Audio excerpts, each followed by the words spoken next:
ఆ వ్యక్తి భౌతికంగా ఈ లోకం నుంచి దూరమైన మరో నలుగురు జీవితాలలో వెలుగులు నింపాడు. తన శరీరంలోని ఊపిరితిత్తులు, గుండె, మూత్రపిండాలను దానం చేయడం ద్వారా చిరంజీవిగా నిలిచాడు. దువ్వాడ సమీపంలోని స్థాయిరంనకు చెందిన 57 సంవత్సరాల వాసిరెడ్డి రామారావు హిందూ పత్రిక ఏజెంట్గా పనిచేస్తున్నారు. ఈ నేపథ్యంలోనే ఈ నెల 17వ తేదీన దువ్వాడ బ్రిడ్జ్ వద్ద సంభవించిన రోడ్డు ప్రమాదంలో తీవ్రంగా గాయపడ్డారు.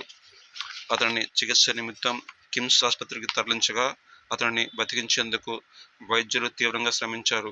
అయినప్పటికీ ఫలితం లేకపోయింది. రామారావు అప్పటికే బ్రెయిన్ డెడ్ అయినట్టుగా వైద్యులు నిర్ధారించి అవయవదానానికి రామారావు కుటుంబ సభ్యులను ఒప్పించారు. అంత బాధలోనూ రామారావు కుటుంబ సభ్యులు తమ సామాజిక బాధ్యతను గుర్తించి అవయవదానానికి అంగీకరించారు. ఈ సందర్భంగా జిల్లా కలెక్టర్ హరీంద్ర ప్రసాద్, జీవంతన్ రాష్ట్ర కోఆర్డినేటర్ కె రాంబాబు వాసిరెడ్డి రామారావు భౌతిక కాయానికి ఘనంగా నివాళులర్పించారు. To give the last rites to the donor family.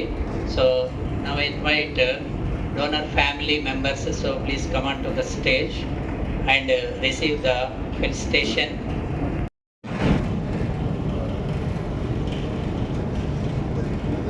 ఈ సందర్భంగా జిల్లా కలెక్టర్ హరీంద్ర ప్రసాద్ మీడియాతో మాట్లాడుతూ, రోజు విశాఖపట్నం జిల్లాలో కిమ్స్ ఐకెన్ హాస్పిటల్లో వాసిరెడ్డి రామారావు గారు ఒక ఆర్గన్ డొనేషన్ సంబంధించి ఒక కార్యక్రమం ఏర్పాటు చేయడం జరిగింది.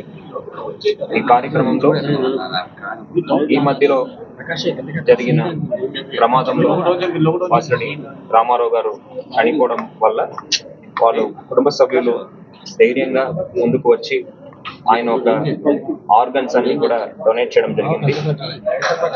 హార్ట్, లంగ్స్, 2 కిడ్నీస్ కూడా హార్వెస్ట్ చేసి వివిధ రెసిపియన్స్ కి మనము డొనేట్ చేయడం జరిగింది.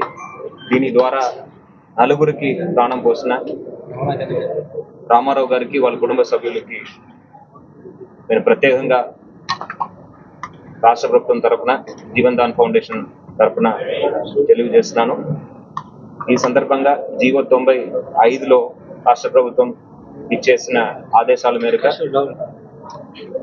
ఆయన మృతదేహానికి మర్యాద ఇవ్వడం జరిగింది. అంతేకాకుండా వాళ్ళ కుటుంబ సభ్యులకు కూడా సత్కారం చేయడం జరిగింది.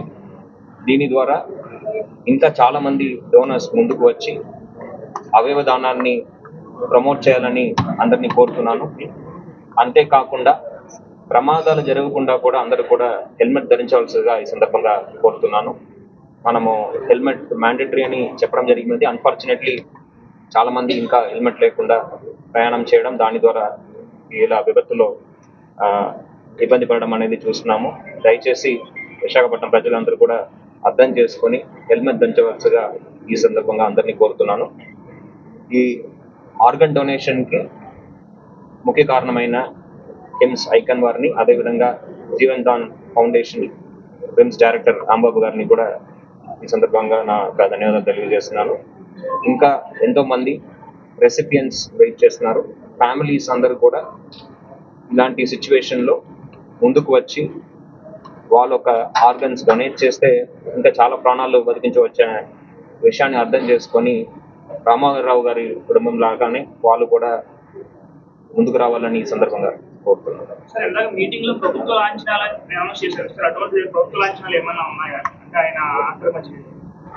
అంటే మనకి free ambulance to the home, అదేవిధంగా 10,000 రూపాయలు మనము వాళ్ళకి లాస్ట్ రైట్స్ కోసం ఇవ్వడం జరుగుతుంది. ఇంతే కాకుండా మనము వాళ్ళకి ఆర్గన్ అంటే డోనార్ ఫ్యామిలీ అని సర్టిఫికేట్ ఒకటి ఇవ్వడం జరుగుతుంది. దెన్ లాస్ట్ రైట్స్ లో కూడా ప్రభుత్వ యంత్రాంగం పాల్గొంటుంది. అక్కడ లోకల్ గా ఎంఆర్ఓ గారు వెళ్ళి కూడా లాస్ట్ రైట్స్ లో పాల్గొనడం జరుగుతుంది.